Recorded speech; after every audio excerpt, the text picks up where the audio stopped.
The sunlight fell perfectly against the depressed sections in the dirt, where subtle shadows revealed the round tracks of a porcupine.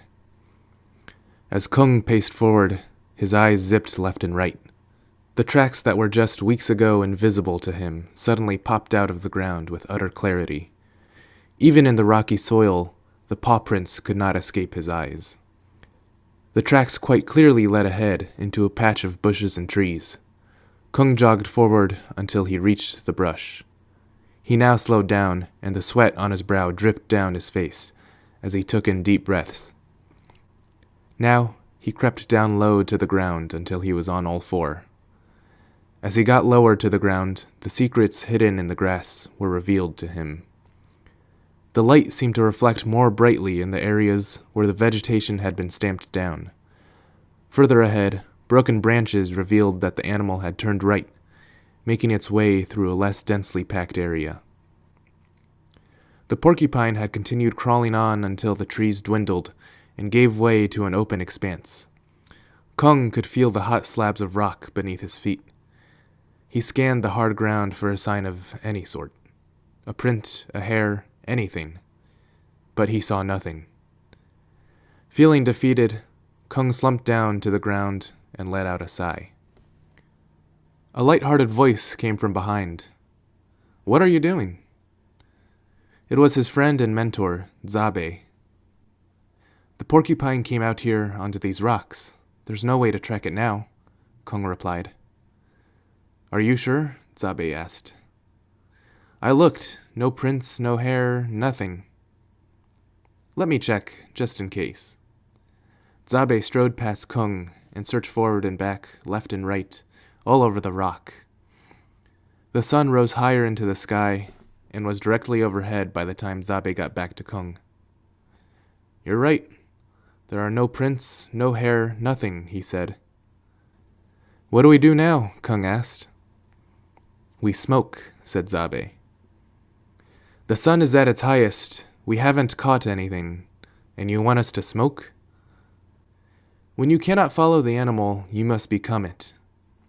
You have hunted enough with me to understand the porcupine. But the leaf will clear your mind and make space for its spirit. It will help you remember all those hunts from the porcupine's eyes." Zabe reached into his leather pouch and pulled out a wooden spindle and board.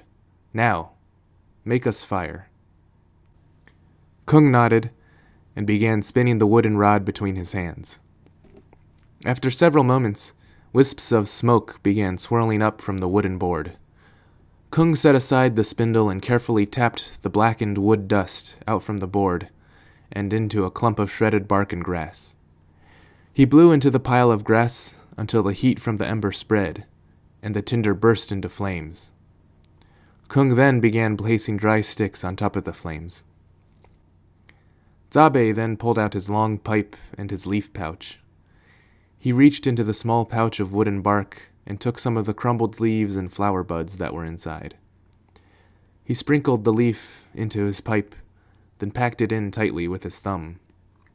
As he compressed the leaf into his pipe, Zabe noticed Kung's worried look and spoke. "If you can't find it this time, don't worry. I already know where the porcupine has gone, and will catch it if you cannot. Tomorrow we can try again, and either way, you have learned." Then he took a stick from the fire and held the hot end against the leaf in his pipe until it started glowing red on its own. Zabe inhaled deeply from the pipe, allowing the smoke to swirl around in his lungs before finally exhaling. He passed the pipe to Kung, who did the same. Kung coughed a little bit, to the amusement of Zabe. Kung could already feel his skin tingling from the effects of the leaf. He passed the pipe back to Zabe, who took another puff before packing in more leaf and igniting it, and holding the pipe out for Kung. Kung took the pipe from Zabe and inhaled again. He could feel the hot smoke in his chest. He puckered his lips and let the smoke out in a slow, steady stream. Kung and Zabe simultaneously started laughing at themselves. Kung's cheeks felt sticky as he grinned and looked up towards the sky. The cloud seemed to be moving faster than usual. Kung looked around at the dirt and grass that surrounded him. Everything seemed so wide, so expansive, and so clear. He looked at the ground and scanned the rock for the porcupine spoor. As though reading his mind, Zabe chuckled and said, "You are trying too hard to be the animal. Relax and let it happen." With that, Kung let his body fall down towards the earth, and he sprawled his limbs out wide. As he lay against the rock, he could feel his body being pulled down. He could feel himself spinning beneath the sky. Then, he felt himself being pulled sideways, as if he were sliding off a slippery rock. He looked to the right and could see the rock continuing on, rising upward. He looked to the left, and his eyes followed the rock until it disappeared behind itself. Suddenly, Kung sat up. Slowly, he rose fully and began walking left. Zabe began laughing and said, "Yes, now you see." Although he still felt dizzy, Kung walked onward with ease. Each of his footfalls seemed heavier, and Kung could feel the nuances of the ground, unlike he had been able to before. It was obvious to him now. The rocky ground sloped downward to the left, which would lead to a riverbed. With its belly on the ground, the porcupine was constantly aware of this, and followed the slope to the water, to trees, and to its burrow. Kung walked onward until he made it to the bottom of a riverbed. It was completely dry, but it was surrounded by plenty of trees. Then he saw it. A large hole sunken deep into the earth. Kung smiled gleefully as he crept up to the hole and peered in. It was cool and damp inside, but all Kung could see was the dirt which, with the effects of the leaf still mingling in his body, seemed to be closing in on him. Determinedly, Kung began crawling into the hole. His entire torso was engulfed by the burrow when he finally spotted the faint glimmer of the porcupine's eye. Steadily, Kung backed out of the hole. He pulled his small spear out of his pouch, then slithered back in. The burrow's darkness clouded Kung's vision, but he stayed focused on the small amount of light peering back at him from its depths. Then, with a swift thrust, Kung had pierced the porcupine's heart. The rattle of the porcupine's quills as it convulsed, finally conceding to its fate, echoed in Kung's mind as he crawled out of the hole, dragging the animal with him. Zabe stood outside, grinning. Kung flopped the porcupine down on the ground in front of him, and Zabe let out a laugh. Kung sighed and sat on the ground, wiping his forehead. "Let's get back to the fire and eat," he said happily. Zabe held his hand up. "Not yet. To catch the porcupine, you had to become it. You had to go low to the earth, just as the porcupine does, and to get into its mind. You became its brother, and now you've killed a brother, so don't forget to do the ceremony." Zabe once again held his pipe out towards Kung. Kung took the pipe and pinched some of the leaf inside its bowl between his fingers. Closing his eyes, he sprinkled the leaf onto the limp body of the porcupine, while chanting monotonously. "Thank you, great universe, creator of creators. Porcupine, I am sorry for causing you pain, but continue on in peace, knowing you have helped me." As Kung repeated his mantra, he concentrated on the meaning of the words so as to say them in full sincerity.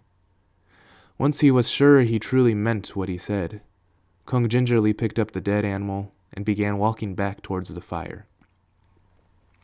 The two sat around the glowing embers.